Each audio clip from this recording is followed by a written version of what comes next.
દેશની રાજધાની દિલ્હીમાં ચૂંટણીનું બ્યુગલ ફૂંકાઈ ચૂકેલું છે। દિલ્હી વિધાનસભાની ચૂંટણીની તારીખ જાહેર સત્તાવાર રીતે ચૂંટણી પંચે આજે કરી। દેશની રાજધાનીમાં અત્યારે હાલ રાજકીય ગરમાવો એટલા માટે જોવા મળી રહ્યો છે કારણ કે સત્તાધારી પક્ષ આમ આદમી પાર્ટી અને ભારતીય જનતા પાર્ટી સહિત કોંગ્રેસે પણ આ ચૂંટણીમાં ઝંપલાવ્યું છે।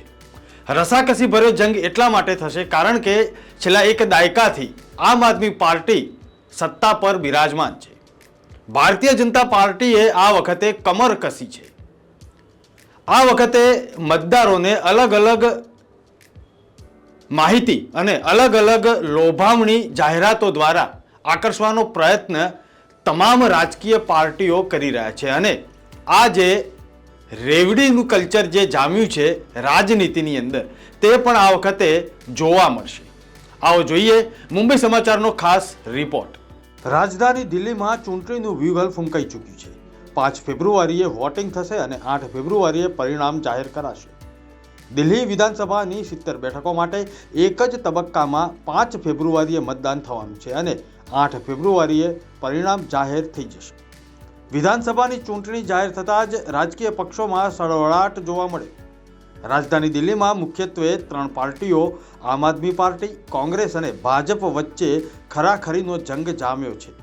We will start, it's a single phase election. Date of notification will be 10th of January, Friday. Last date of making nomination will be 17th of January. Scrutiny on 18th of January. Withdrawal 20th. These are the statutory periods of time which is given. Date of poll is 5th and counting is 8th and 5th again we have very deliberately kept Wednesday. क्योंकि हम सोचते हैं सब दिल्ली वाले vote करें, इसलिए इस बार भी महाराष्ट्र की तरह हमने इसको वेडनेसडे में रखा है। Entire election process after counting will be complete bye 10th। આ વખતે દિલ્હીમાં કુલ 1,54,24,858 મતદારો છે।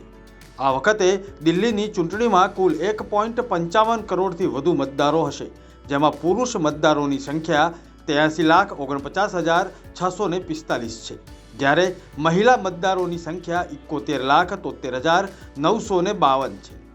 बिल्कुल बधाई और शुभकामनाएं देती हूँ दिल्ली के लोगों को। हम बिल्कुल अब चुनाव के बीच में पहुंच चुके हैं। तारीखों का ऐलान हो चुका है। जो अभी तक है कि 5 फरवरी को दिल्ली के 1.55 करोड़ यानी कि 1,55,00,000 लोग वोट करेंगे। 5 तारीख को और 8 तारीख को दिल्ली अपना फैसला सुनाने जा रही है। मैं बिल्कुल दिल्ली के मतदाताओं से कहूँगी बढ़ चढ़ कर इस पर्व में, लोकतंत्र में हिस्सा लीजिएगा। दिल्ली आपकी है, दिल्ली की समस्याएं आपकी और आपका एक वोट आपको इन समस्याओं से बाहर ले जाने के लिए जो है वो एक कारगर साबित होगा। आयोग ने जो तारीखों का ऐलान किया है उसका हम स्वागत करते हैं। 5 फरवरी दिल्ली में बदलाव की तारीख है।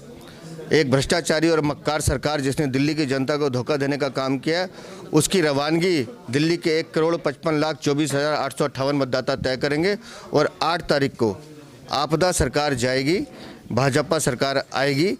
ये हम 8 फरवरी को दिखाएंगे। 70 બેઠકો માટે એક જ તબક્કામાં મતદાન। ચૂંટણી પંચે દિલ્હી વિધાનસભાની 70 બેઠકો માટે એક જ તબક્કામાં મતદાન કરાવવાનો નિર્ણય કર્યો। 5 ફેબ્રુઆરીએ મતદાન થશે અને તેના 3 દિવસ બાદ 8 ફેબ્રુઆરીએ પરિણામ જાહેર કરી દેવામાં આવશે। 16 ફેબ્રુઆરીની આસપાસ સૌથી વધારે બેઠક જીતનાર પાર્ટીના નેતા સીએમ તરીકે શપથ લેશે। आज दिल्ली के चुनाव की घोषणा हुई है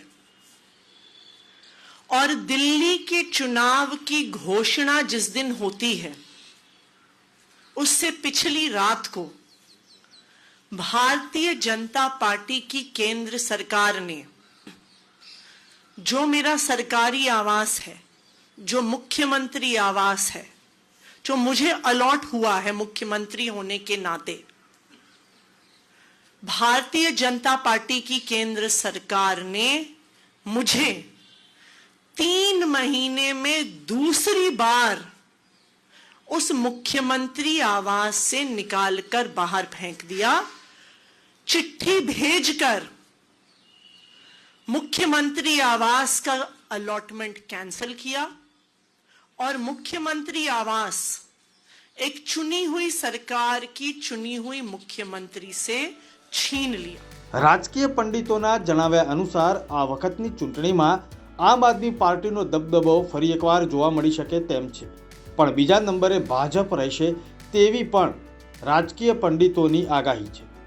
આ વખતે પણ કોંગ્રેસના રકાસની ભવિષ્યવાણી કરવામાં આવી રહી છે. હવે જોવાનું એ રહેશે કે મતદારો કઈ તરફ વળી શકે છે અને તેમનું વોટ કોને મળી શકે તેમ છે. બ્યુરો રિપોર્ટ, મુંબઈ સમાચાર.